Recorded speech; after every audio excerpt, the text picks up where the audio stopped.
Very good morning to all of you. स्वागत है आप सभी का सुबह 7 बजे चाय की चुस्कियों के साथ इस 20 मिनट शो में। आई होप आप सभी स्वस्थ होंगे। जैसा कि आप सभी को पता है कि ये सेशन आपका मंडे टू सैटरडे अपलोड होता है और इसमें मैं 4 सवालों के साथ आपको 40 बातें बताता हूँ, ऐसी बातें जो आपके एग्जाम के लिए रेलिवेंट होती हैं। सवालों के साथ इसमें आप पॉलिटी सीख रहे हैं। जिन लोगों ने थ्योरी क्लास करी है उनके लिए ये संजीवनी है पूरी की पूरी सीरीज। इससे पहले लगभग 80 सेशन हो चुके हैं, आप प्लेलिस्ट में जाकर देखिए, आपको बढ़िया लगेगा, आपकी प्रैक्टिस हो जाएगी। और जिनको थ्योरी पढ़नी है, इसी यूट्यूब चैनल की प्लेलिस्ट में एक लक्ष्मीकांत सीरीज है जिसमें मैंने पूरी की पूरी लक्ष्मीकांत प्री के लिए पढ़ाई है, तो वो जाके आप देख सकते हैं। साथ ही साथ प्रैक्टिस के लिए ये सेशन आप कर सकते हैं, ठीक है। तो चलिए शुरू करते हैं। तो देखिए, यूपी पीसीएस प्री के लिए यदि आप प्रिपेयर कर रहे हैं, आरओ के लिए प्रिपेयर कर रहे हैं, या आप जो है बीओ के लिए प्रिपेयर कर रहे हैं, तो ये सेशन आपके लिए इंपॉर्टेंट है, ठीक है। किसी भी ऐसे स्टेट लेवल परीक्षा की आप तैयारी कर रहे हैं जिसमें पॉलिटी से संबंधित सवाल आते हैं, तब भी ये सेशन आपका इंपॉर्टेंट है सिविल सर्विसेज में। और एक बात ध्यान रखिएगा कि थ्योरी क्लासेस अगर आपने पढ़ा है तो ये सेशन आपके लिए रामबाण है। थ्योरी पढ़ने के लिए अभी मैंने बताया, एक बार फिर से बता दे रहा हूँ कि लक्ष्मीकांत मैंने इसी यूट्यूब चैनल पर पढ़ाई है, वो जाकर आप देखिए और यहाँ से आप एमसीक्यूज की प्रैक्टिस करिए। ये मेरा दावा है कि आपकी पॉलिटी बहुत बेहतर हो जाएगी, ठीक है। और जो लोग नए हैं, पहली बार मेरी क्लास देख रहे हैं और क्लास अच्छी लगे तो ज़रूर कमेंट सेक्शन में बताया करिए कि भाई मैं तो नया हूँ और देखा अच्छा लगा। और जो लोग पुराने हैं वो जो भी दिल में उनके आए वो लिख दिया करिए, क्योंकि जब आप कमेंट सेक्शन में कुछ ना कुछ लिखते हैं तो उससे एक एनर्जी मिलती है।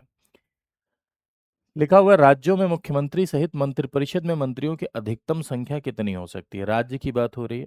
What is the maximum number of minister in the council of minister including the chief minister in the state. विधानसभा के कुल सदस्यों का 15%, विधानसभा के कुल सदस्यों का 12%, ठीक है। विधानसभा के कुल सदस्यों का 10% और विधानसभा के कुल सदस्यों का लिखा हुआ है 40%, ठीक है। मैक्सिमम कितना हो सकता है ये आपको बताना है कि अधिकतम संख्या कितनी हो सकती है, ठीक। तो देखो एक बात समझिए, हमारे भारत देश में मंत्रियों की संख्या को सीमित करने का प्रयास किया गया 91st कॉन्स्टिट्यूशनल अमेंडमेंट एक्ट के द्वारा। 91वां संविधान संशोधन अधिनियम 2003, 91वें संविधान संशोधन अधिनियम 2003 के द्वारा मंत्रियों की संख्या को सीमित किया गया, ठीक है। मंत्रियों की संख्या को क्या करने का प्रयास किया गया, संख्या को लिमिटेड यानी सीमित। ऐसा इसलिए क्योंकि हर आदमी मंत्री बनना चाहता था और ऐसे में वो प्रधानमंत्री में दबाव बनाता था कि हमको मंत्री बना दो, नहीं तो हम सरकार छोड़ देंगे, ठीक है। सरकार छोड़ के चले जाएंगे, हमको ये मंत्रालय दे दो, वो मंत्रालय दे दो, है ना, लालू जी की आवाज़ में। हमको अलग अलग, मतलब हर आदमी चाहता है कि हम मंत्री बन जाएं मलाई खाने के लिए। तो ऐसे में प्रधानमंत्री पर एक प्रेशर क्रिएट होता था, सरकार में अस्थिरता और दल बदल की संभावनाएं उजागर होती थी। तो दल बदल की संभावनाएं में राजनीतिक भ्रष्टाचार, पॉलिटिकल करप्शन भी पनपता है। तो मेरे भाई, इसका जो ऑब्जेक्टिव था वो ये था कि ये जो आपका पॉलिटिकल करप्शन है, राजनीतिक भ्रष्टाचार, जो कि दल बदल की वजह से आता है, एक दल के लोग दूसरे दल के लोग को अपने यहाँ बुलाते हैं कि हमारे यहाँ चले आओ, हम तुमको मंत्री बना देंगे, हमारी सरकार बन गई तो तुमको सिंगापुर में घर देंगे, दूसरी शादी करा देंगे, वगैरह वगैरह। तो इस राजनीतिक भ्रष्टाचार को कम करने के लिए और पार्लियामेंट्री सिस्टम में सरकार का स्थिर होना बहुत ज़रूरी है, सरकार में स्थिरता स्थापित करने के लिए और ये दल बदल रोकने के लिए, ठीक है। दल बदल रोकने के लिए, स्टेबिलिटी लाने के लिए, साथ ही साथ राजनीतिक भ्रष्टाचार को कम करने के लिए ये मंत्रियों की संख्या को लिमिटेड किया गया, मंत्रियों की संख्या को सीमित किया गया। कहाँ पर? केंद्र में भी सीमित किया गया एज वेल एज मेरे भाई राज्य में भी सीमित किया गया। केंद्र में ये लिखा गया कि मंत्रियों की जो कुल संख्या होगी प्रधानमंत्री को मिलाकर, मेरे भाई मंत्रियों की कुल संख्या प्रधानमंत्री को मिलाकर लोकसभा के 15% से ज़्यादा नहीं होगी, ठीक है।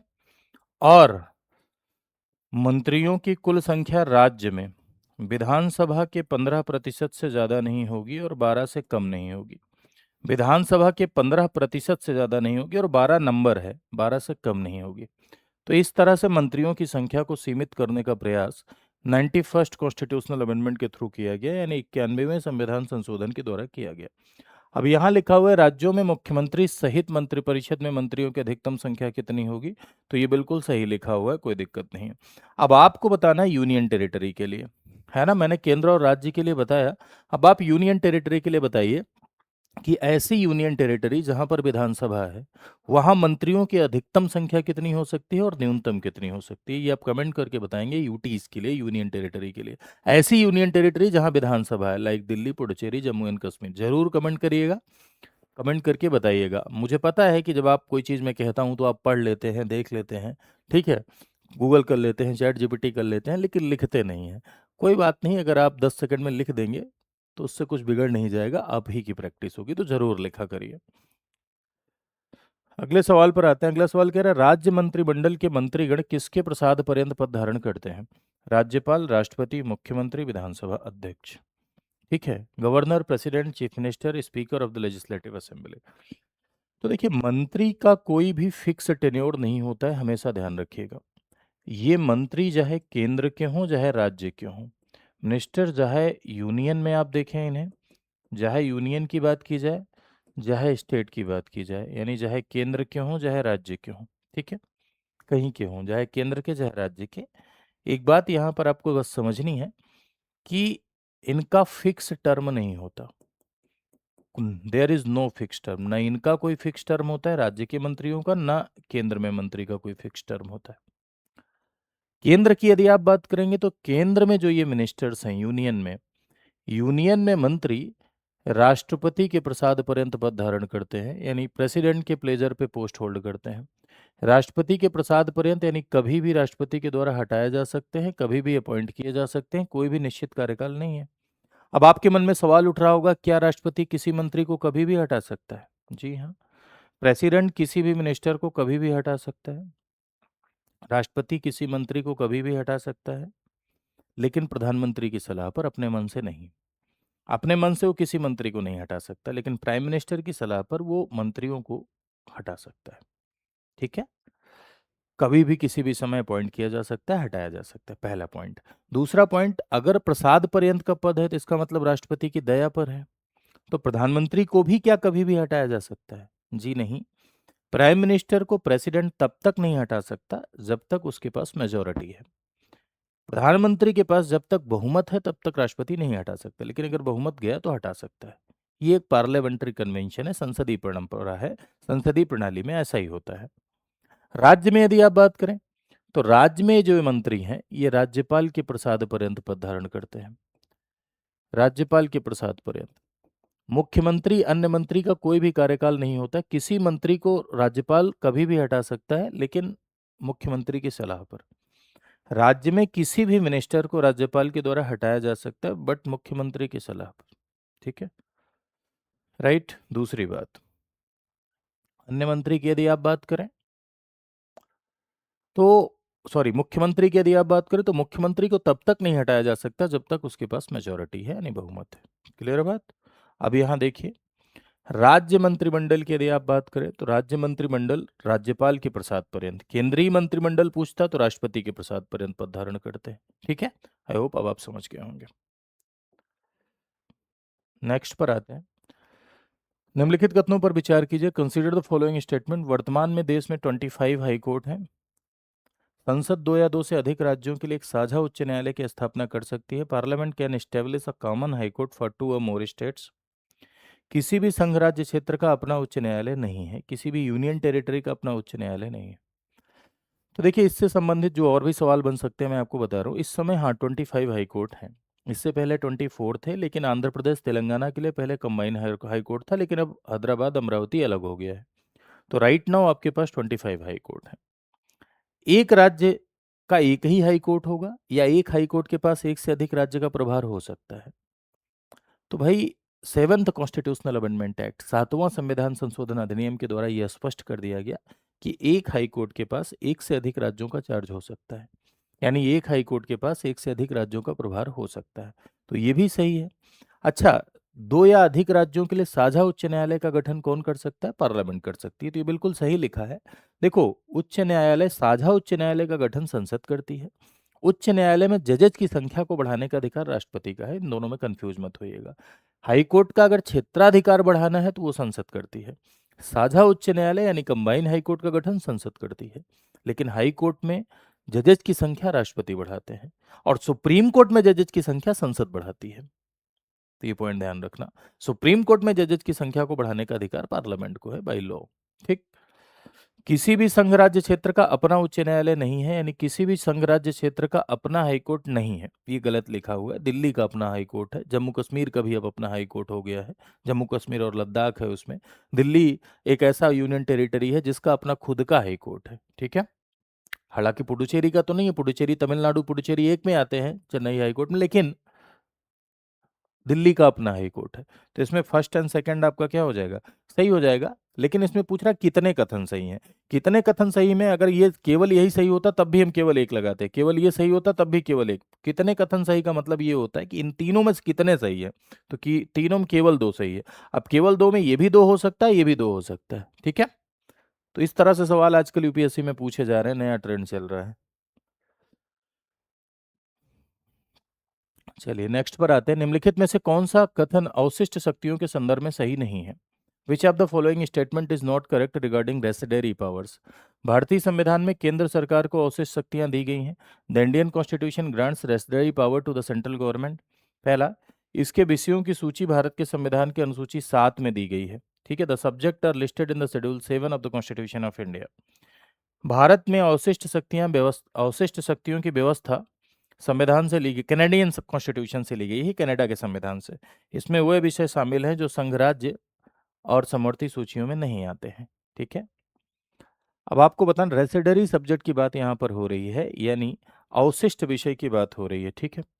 तो देखो भाई, एक बात समझिएगा जरा सा, यदि आप अवशिष्ट विषय की बात करें, रेसिडरी सब्जेक्ट की बात करें या अवशिष्ट विषय की, तो हमेशा इस बात का ध्यान रखिए मेरे प्यारे भाइयों,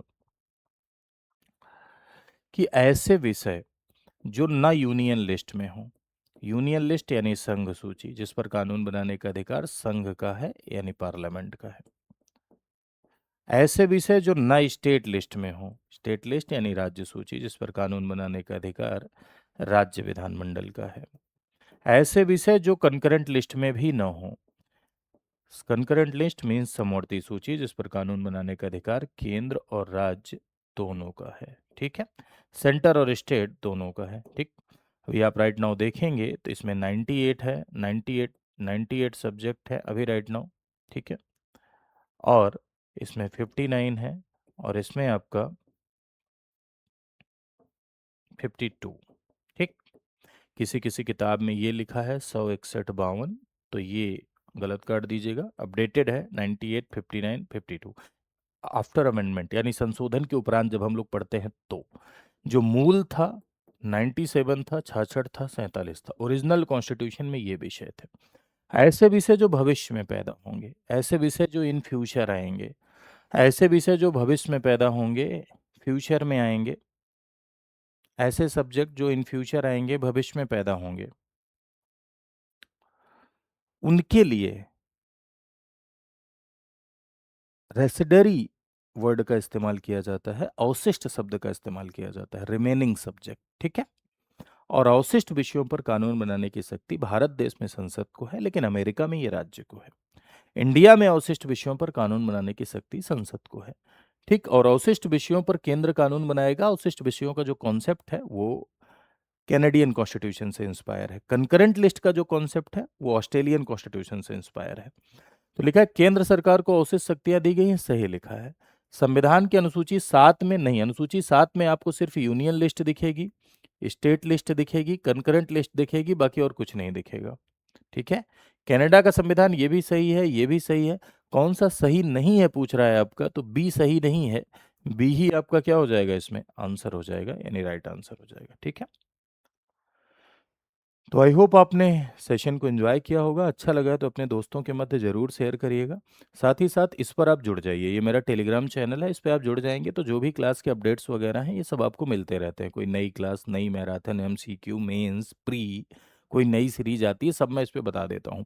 और आप मुझसे डायरेक्ट बातचीत भी कर सकते हैं, इधर डायरेक्ट आप मुझे मैसेज करके बातचीत भी कर सकते हैं। ठीक है। साथ ही साथ मेरे भाई, यहाँ पर भी आप मुझे फॉलो कर सकते हैं, यहाँ भी बातचीत कर सकते हैं। और यदि आप स्टडी आईक्यू के साथ जुड़कर अपनी कंप्लीट प्रिपरेशन करना चाहते हैं तो मैं आपको बताता हूँ 9289996923, इस पर आप कॉल करिए। यहाँ आपको पूरी की पूरी काउंसलिंग मिलेगी कि how to prepare, as well as जो हमारे यहाँ बैचेज हैं, पेड बैचेज जिन्हें कहा जाता है, चाहे वो प्री के लिए हो, चाहे वो मेंस के लिए हो, ठीक है, चाहे वो आपको आरओ आरओ के लिए प्रिपेयर करना है या आपको बीईओ के लिए प्रिपेयर करना है, ठीक, या आपको फाउंडेशन पूरा का पूरा प्रिपेयर करना है, कंप्लीट फाउंडेशन, ये सब आपको यहाँ पर जानकारी मिल जाएगी। किसी भी बैच में यदि आप एनरोल करना चाहते हैं तो हमेशा ध्यान रखिएगा, ये कोड अगर आप लगाएंगे तो आपको मैक्सिमम डिस्काउंट मिलेगा। वीएल लाइव, इस कोड में सबसे ज़्यादा डिस्काउंट मिलेगा, मैक्सिमम डिस्काउंट, ठीक। अभी इस समय या कभी भी अगर आप कोई भी कोर्स परचेज करते हैं तो इसमें आपको मिलता है। फैकल्टी का कोड है, अलग अलग अध्यापक का अपना कोड होता है। मेरा भी है, वो आपकी श्रद्धा है, आप कोई भी कोड लगाएं, जरूरी नहीं कि यही लगा दें, जो मन करे आपका वो लगाइए, लेकिन हमेशा अध्यापक के ही कोड का इस्तेमाल करिएगा, क्योंकि उस पर डिस्काउंट थोड़ा ज़्यादा रहता है। यदि आप खुद से सारी चीज़ें जानना चाहते हैं, पढ़ना चाहते हैं, बैचेज की डिटेल जानना चाहते हैं, अपने आप से सब कुछ यदि आप जानना चाहते हैं, तो आप हमेशा ध्यान रखिए कि आप चले जाइए studyaiku.com पर। अगर आप गूगल पे जाइए, मैं आपको दिखा दे रहा हूँ, गूगल पे जाइए और गूगल पे आप लिखिए studyaiku.com। हाँ, studyaiku.com पर आप गए तो आप जाइए पॉपुलर ऑनलाइन कोर्स में, फिर आप स्टेट पीसीएस पर जाइए। स्टेट पीसीएस पर जाने के बाद आप उत्तर प्रदेश में जाइए। अब उत्तर प्रदेश में जाने के बाद आप देखेंगे कि ये सारे के सारे देखिए कोर्सेज दिख रहे हैं। इस समय हमारे यहाँ अचीवर कार्निवल सेल भी चल रही है, ठीक है। इसका मतलब ये है कि जो सिलेक्शन हुए हैं हमारे यहाँ से यूपी पीसीएस में, यूपीएससी में, उन सिलेक्शंस के लिए हम जो है इस समय एक सेल चला रहे हैं, अचीवर्स कार्निवल सेल, इस वजह से कि ढेर सारे सिलेक्शन हुए हैं। तो इस समय यदि आप परचेज करेंगे तो आपको डिस्काउंट ज़्यादा मिल जाएगा। यहाँ जाके आप सारा बैच के बारे में पढ़ सकते हैं, है ना। यदि आप फाउंडेशन कोर्स में जाते हैं तो फाउंडेशन में दो तरह के बैच होते हैं, एक गोल्ड एक प्लेटिनम। गोल्ड में पूरा सिलेबस पढ़ने को मिलता है और प्लेटिनम में सिलेबस के साथ साथ किताबें आपके घर जाती हैं, foundation batch, pre batch, NCERT batch, ये फ्री में मिल जाता है आपको, ठीक है। तो इस तरह से आप बाई नाउ पर जाइए, अपना मोबाइल नंबर डालिए, ओटीपी डालिए, कोड लगाइए, परचेज करिए। और कोई दिक्कत आ रही है तो आप इस नंबर पर 9289996923 पर कॉल कर सकते हैं। Thank you so much to all of you. नमस्कार।